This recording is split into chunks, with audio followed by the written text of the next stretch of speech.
좋습니다. 우리 인생을 살다 보면 별의별 사람을 다 만나게 되고 겪게 되고 살아갑니다.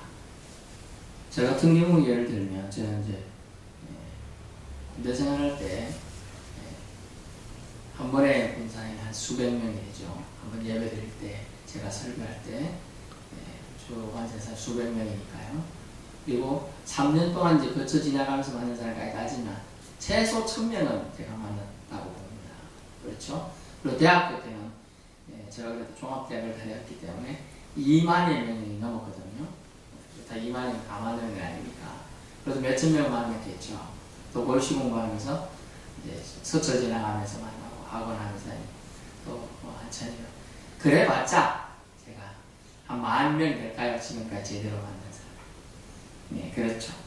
근데 사람 보면 별의별 사람이 있어요. 어떤 사람은 참 의리가 있고, 어떤 사람은 참 지조가 없고, 어떤 사람은 자기 이익만 다 밝히는 사람이 있고, 겉과 속이 다른 사람이 있고, 그런 사람이 있더라는 거죠. 성경 속에서 주님의 기준에서 보면 이 인생 이렇게 살고 저렇게 살 수 있는데, 하나님의 입장에서는 오늘 좀 각도가 다르게 보고 계신다는 걸 알 수 있어요. 사람을.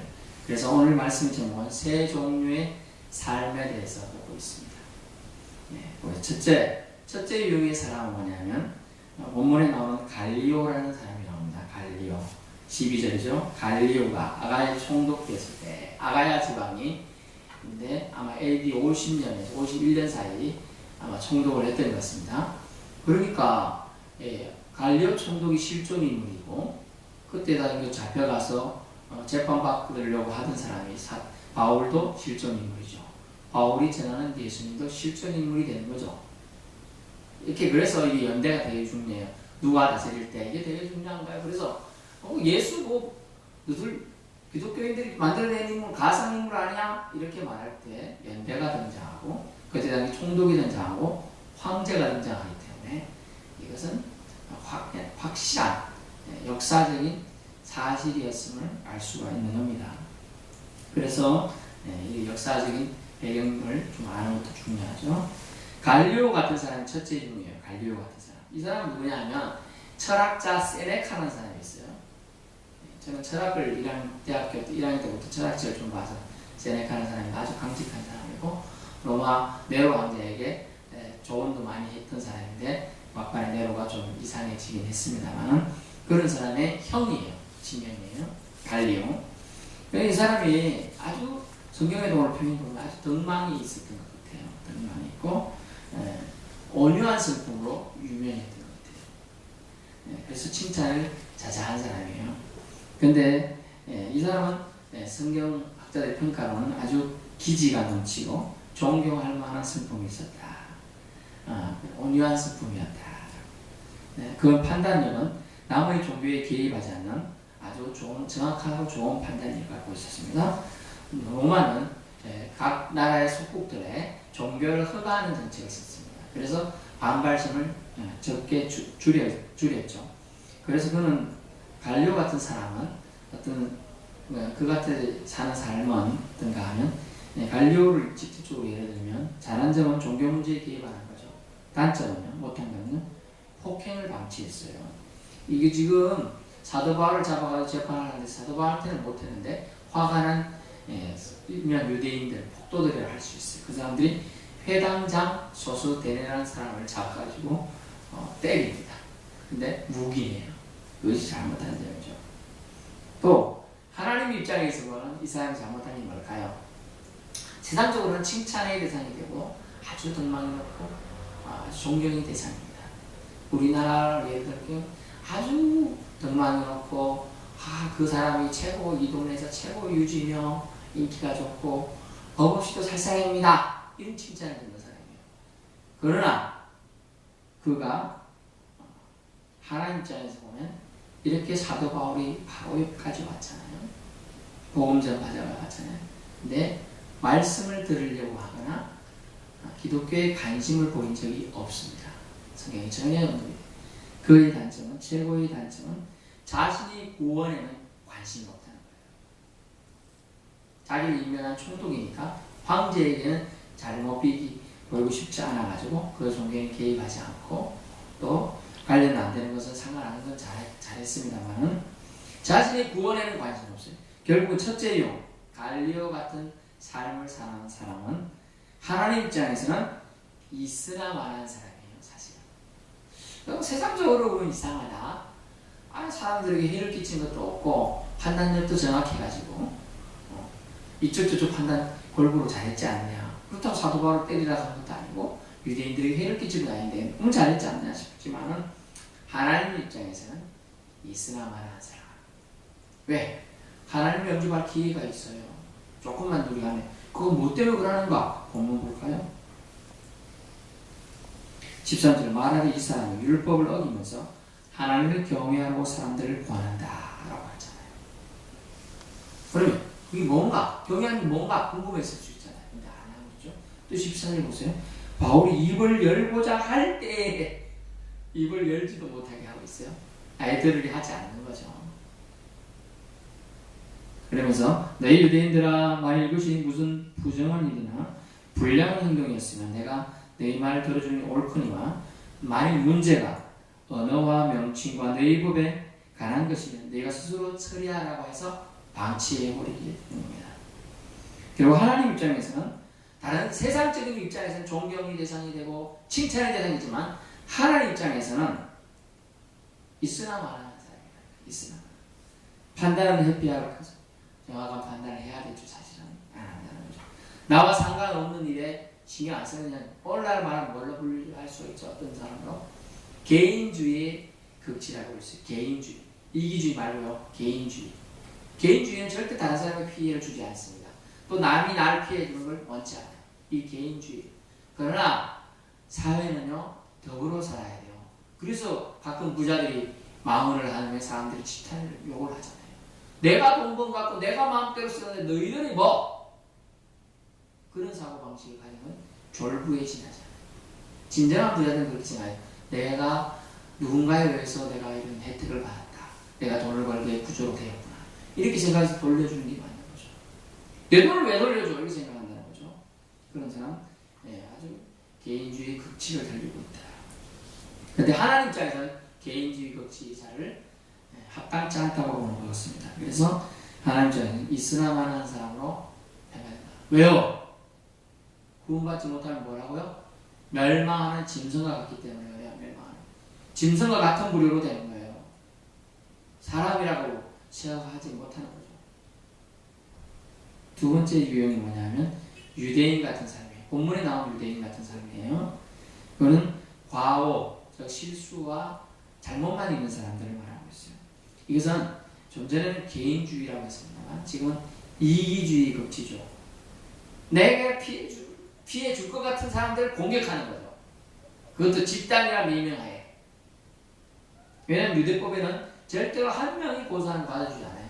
두세 사람이 정인이 있어야지만 고소가 됩니다. 그래서 집단화될 수밖에 없는 거죠. 이거 뭡니까? 우리가 광고 카피에 보면 나와 다른 사람의 생각이 다른 걸 다르다고 봅니까? 틀리다고 보느냐라고 광고 카피가 나오는데 나와 다른 사람의 생각이 다르다라고 할 때 다름을 인정하는 것이 현대사회를 살아가는 다양성 속에서 다양성을 인정함을 통해서 하나됨을 추구하는 거예요. 사실 그게 나와 생각이 다르거나 나에게 해로움을 주거나 죽을 같은 사람을 공격하는 것 깎아내리는 유형이 바로 오늘 본문에 나온 유대인 같은 사람이에요. 봅니다. 12절 유대인이 일제히 일어나 나는 안 가 이게 아니고 다 같이 일어나가지고 바울을 대적하여 법정으로 데리고 간다. 말이 데리고 와서 끌고 간다.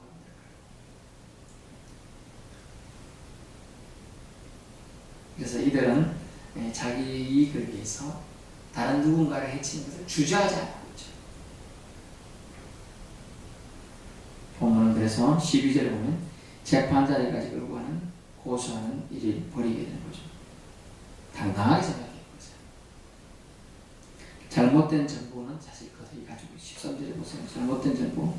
이 사람이 율법을 어기면서 하나님을 경외하고 사람들을 끊는다. 율법을 어겼습니까? 사실 뭘 어겼을까요? 그들이 생각하는 기준. 율법에는 예수님을 전하는 내용이 없지요. 사실은 하나님만 얘기 나오니까.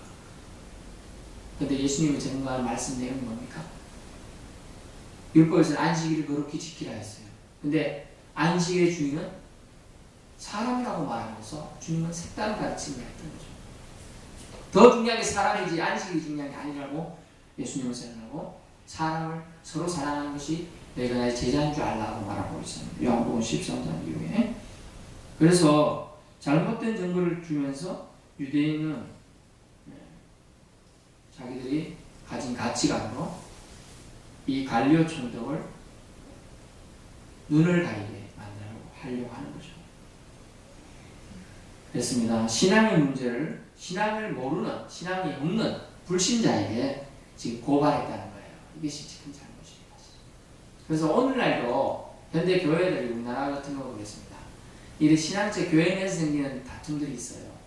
그것이 말에 안 맞는다고 세상 법에 호소하는 게 있어요. 세상 법이 뭐가 해당되냐면 대부분 토지, 부동산 같은 경우는 민법에 해당됩니다. 그 교회 재산은 법적으로 총류에 들어가기도 합니다. 총류, 하류 뭐 이런 게 있거든요. 그런 재산들이 들어가니까 그런 재산 나누는 이런 것들 사회법에 호송해서 안 된다는 거예요, 사실은. 그래서 믿는 자의 문제를 믿지 않는 자에게 호소하는 잘못을 유대인들은 지금 범하고 있어요. 교회 내 문제를 가급적 세상재판으로 끌어가서는 안 되는데 끌고 가죠. 주저하지 않고 자기 이익을 위해서. 그래서 하나님 입장에서는 이 사람들 어떻게 볼까요? 오늘 본문에 나온 유대인 같은 사람을 하나님 입장에서는 100개의 무익한 유익을 합니다. 100가지 해로움만 주고 이건 유익을 주는 건 하나도 없다라고 보는 거죠. 이런 부분을 성경에서 뭐라고 합니까? 주님은 차라리 나지 않았으면 좋겠다, 좋았을 겠다라고 규정해주고 있어요. 그러면 마지막 세 번째 유행은 뭘까요? 바울 같은 사람의 유행이죠. 자신을 희생해서 오직 타인의 유익을 위해 사는 삶이에요. 심지어 그는 사도로서 복음 전파하는 일에 전념했습니다. 먹고 살기가 빠듯했어요. 그러면서도 다른 사람이 헌금 보내는 거 그 미패다 이런 생각까지 하면 어떻게 했어요? 자비랑 성교를 그는 나갔죠. 텐트, 그가 처음부터 텐트를 잘 치지는 않았을 거예요. 장막 만드는 일 잘하진 않았을 거예요. 성경에 보면 지금 우리 지난번에 보면 아볼로와 브리스게라 나오잖아요. 아볼로와 브리스게라. 거기에 가서 그들이 아마 장막집에 공장을 했던 것 같은데 가서 배워서 이제 그런 기술을 해가지고 습득해서 나중에 그런 일을 하게 되는 것이죠.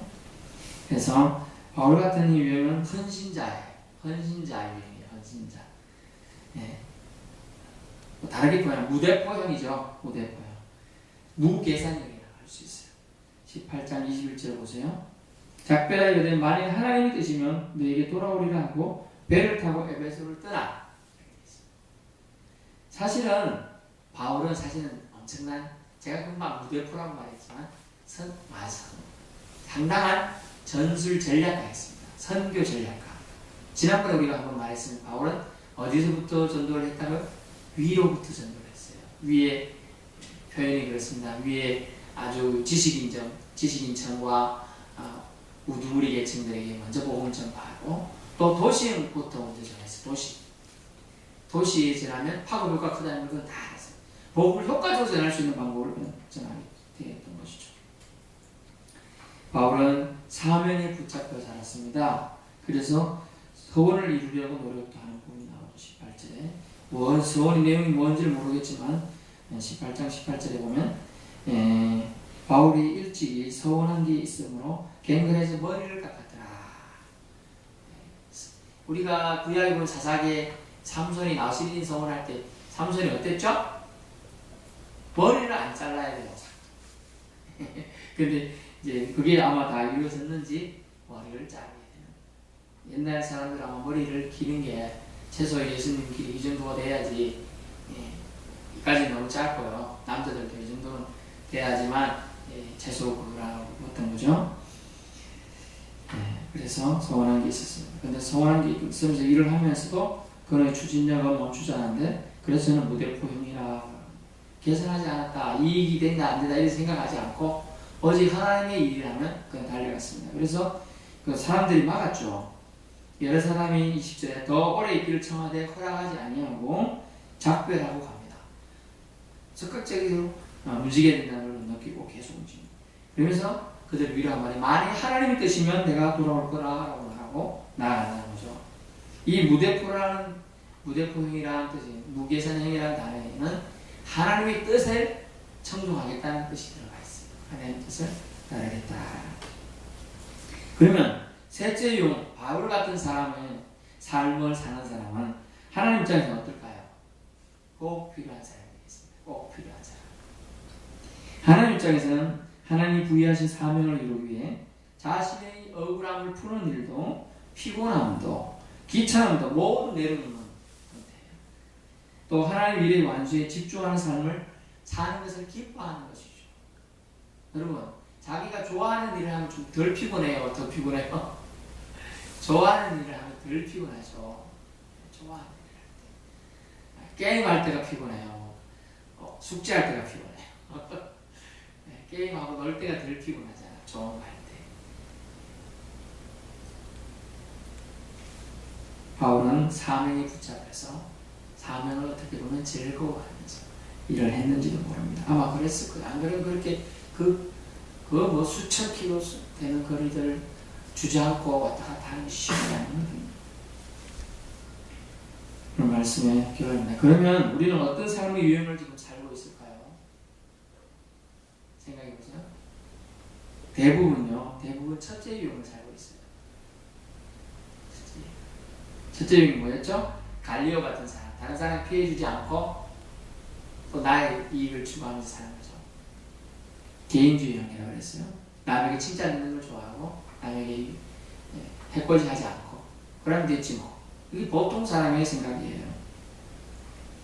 나쁘다 좋다를 전하고자 하니 아니에요. 제가 말하고자 하는 거는 이 세 유형 갈리오 같은 사람, 유대인 같은 사람, 바울 같은 사람이 있지만은 성경에 지금 오늘 본문에서만 얘기하면 그래요. 놓치지 말 것은 있으라 마나한 사람이 되어서도 안 되겠고 태어나지 말아야 될 사람도 되어서도 안 된다는 거예요. 왜냐하면 하나님 입장에서는 난 사람에게 100만 수천만의 사람들에게 칭찬을 듣고 건물도 많이 지어주고 학교도 지어주고 병원도 지어주고 공짜로 기부를 수천억을 했다 하더라도 그가 하나님을 믿지 않고 영접하지 않는 사람은 하나님 입장에서는 갈리오 같은 삶밖에 안 된다고 얘기하는 거예요. 영혼에 투자하지 않고 영혼에 관심 없는 사람은 하나님 입장에서는 안타까운 육신에 있는 사람이라는 것이죠. 우리의 중심이 어디를 누구에게 향하고 있는가 이게 중요하다는 거예요. 그것이 하나님의 기준이에요. 우리 영혼이 어디를 누구를 향하여 있는가. 하나님을 기쁘시게 하는 삶을 살고 있지 않다면 이제 우리는 터닝 포인트가 필요하다는 거죠. 터닝 포인트를 잘 알아가지고 하나님을 기쁘시게 하는 삶으로 변화를 추구해야 한다는 거죠. 저도 생각해 보았습니다. 저도 뭐 개인주의였다 제일 좋았거든요. 그것이 예수님을 알고 주님을 영접했고 복음을 받아들였다면 첫째 유형이 아주 제일 좋죠. 선행을 많이 하고 다른 사람에게 칭찬도 듣고 다른 사람에게 해를 끼치지 않으니까 얼마나 좋아요. 그러나 예수님이 빠진다. 하나님을 나의 주 하나님을 고백하지 않았다면 그 모든 것이 아무 필요 없다. 가치가 없는 거라는 걸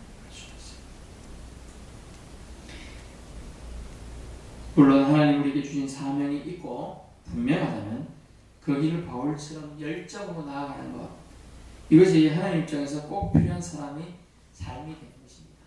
꼭 필요한 사람의 삶이 되는 것이에요. 오늘 우리는 대부분의 사람들이 이 세 가지 유형이 맞을 거예요. 우리의 분류가 아니고 하나님의 분류 입장에서 말이에요. 생각해 볼까요? 하나님 기준에서 우리는 어때요? 우리는 죄인이죠? 죄가 다 있어요. 그렇지만 나는 세상법에 저촉되지 않은 죄가 저촉되는 법이 세상법에 저촉되는 죄를 지은 죄였기 때문에 나는 깨끗하다 생각하지 않을까요? 그게 바로 관료 같은 사람. 유대인 같은 사람은요, 애꿎은 사람 잡아가지고 때리고 막 고소하고 이러죠. 이런 이제 세상법을 따지면 이게 무고죄, 뭐 이런 거예요. 명예훼손죄, 때렸으니까 폭행죄, 뭐 이런 거까지 됩니다. 그러면 우리가 잠깐 뭐 군대고 이거 문신 이만큼 하고 그냥 요 와서 요 온다 밖에 이렇게 있다 생각해 봅시다. 그건 제 옆에 앉아 있겠어요? 아니면 떨어져 있을 것 같아요. 아, 저런 사람 올리면 안 되지. 난 저런 사람하고 달라. 그런 생각한단 말이죠. 그게 바로 유대인 같은 사람. 나는 유대인 같은 사람이 아니야. 나는 그래도 갈레오 같은 사람이라고 생각할 수 있다는 거죠. 그러나 하나님 입장에서는 둘 다 똑같은 거죠. 죄 문제를 가지고 있어. 해결 안 해. 죄 문제 해결은 오직 예수 그리스도의 보혈 피. 하나님을 영접해야, 예수님을 영접해야 해결되는 건데 해결하지 않으려고 관심도 없어. 하나님께서 그런 자를 버리시더라. 오늘 본문에서 우리는 주님을 끝까지 청종하며 하나님의 뜻을 따르려고 했던 제자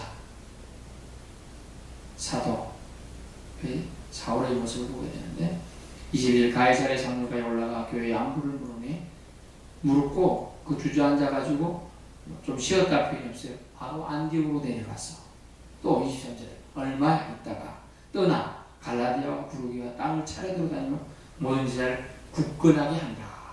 사명이 복음을 전하고 거기서 제자가 나오면 제자를 또 세우는 일을 하고 또 주기적으로 가서 또 돌아보는 일을 하고 있는 거예요 지금.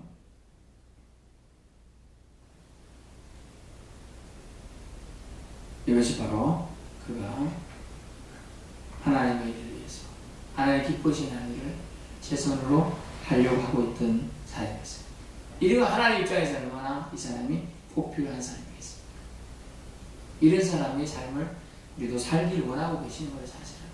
그러면 모든 걸 목사님 저희가 학생이고 어디 직장 다니고 이런 제가 다 그거 내려놓고 지금 바울처럼 이런 사람은 살아야 되는 거야? 그건 아니에요. 그런 뜻을 말하는 게 아니고 자기 자리에서 그것이 주 하나님 주신 네가 그 삶의 자리에서 하나님께 영광을 돌리고 있느냐 아니냐의 기준이에요.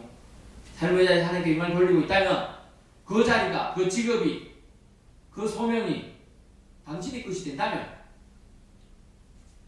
바로 같은 삶이죠. 그것을 통해 하나님께 영광을 돌리고 하나님을 기쁘시게 하고 있습니다. 그러므로 우리가 무엇을 하고 있든지 하나님의 영광을 돌리고 있느냐 그 기준이 우리의 삶의 기준이 되어야 된다.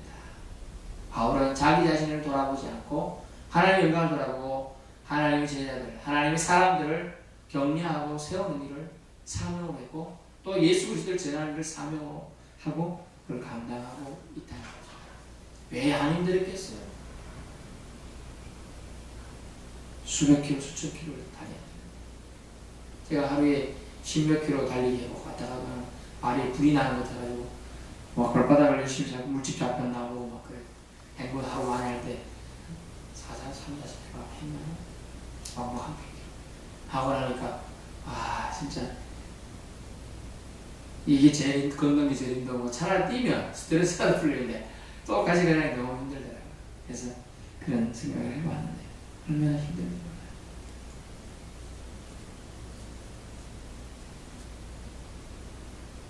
최고의 일본의 세일즈 은행이 있었어요.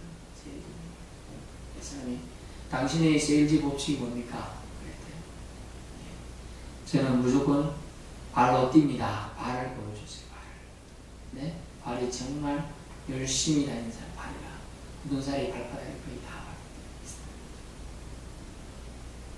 그러면 열심히 발로 안 뛰는 날도 있을 거 아니에요. 그때는 오로지 일을 위해서 생각합니다. 오로지 일을 위해서. 그래야 그 사람은 그 분야에 성공했던 거죠. 똑같아. 똑같이 우리도 하나님을 생각하고 하나님을 위해서 뛸 때 우리의 삶이 가치가 있고 빛이 나는 거예요. 가만히 있는다고 절대로 우리 삶이 빛이 아닙니다. 하나님을 위해서 하나님이 사랑하러 하신 사람들을 사랑함을 통하여 나눠줌을 통하여 우리가 빛을 드러낼 때 우리의 가치가 우리에게 있는 빛이 더욱더 발산이 되는 거죠. 발산, 광치가 되는 거죠. 그래서 우리는 오늘 세 종류의 삶을 살고 있는 세 부류의 사람을 보았는데요. 주님께서는 하나님께서는 하나님 입장에서 칭찬들을 많은 사람들을 찾고 계신다는 거죠. 꼭 필요한 사람이 되기를 원하십니다. 기도하겠습니다. 주님 감사합니다. 주님 모시